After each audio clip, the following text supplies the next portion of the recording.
নমস্কাৰ ছাৰ বাইদেউসকল।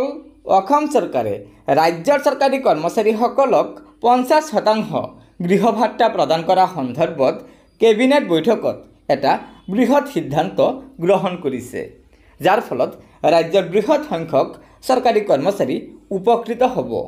হয়, এয়া চাওক, 10 মে 2025 তাৰিখে অসম চৰকাৰে কেবিনেটত লোৱা গুৰুত্বপূৰ্ণ সিদ্ধান্তসমূহ। তাৰ পিছত কৈছে মাষ্টাৰ ৰোলৰ কৰ্মচাৰীলৈ ঘৰ ভাড়া ভাত্তা। তাৰ তলত আছে কেবিনেটে 13,822 গৰাকী মাষ্টাৰ ৰোল সাময়িক আৰু ফিক্সড পে কৰ্মচাৰীসকলক গ্ৰহণযোগ্য ঘৰ ভাড়া ভাত্তাৰ 50% প্ৰদান কৰাৰ প্ৰস্তাৱক অনুমোদন জনাইছে।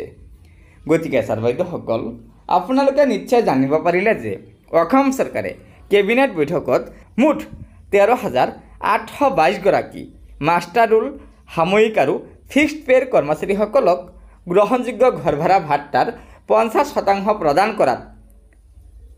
কৰাৰ প্ৰস্তাৱক অনুমোদন জনাইছে।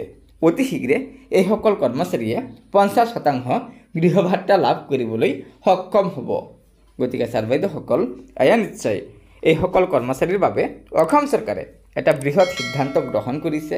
সেয়েহে লগৰ বন্ধুবৰ্গক এই ভিডিঅ'টো শ্বেয়াৰ কৰি আজিৰ এই গুৰুত্বপূৰ্ণ খবৰটো জনাই দিব আৰু নতুনকৈ অহা ছাৰ বাইদেউসকলে অনুগ্ৰহ কৰি আমাৰ এই চেনেলটো ছাবস্ক্ৰাইব কৰি ল'ব। ধন্যবাদ। জয় আই অসম।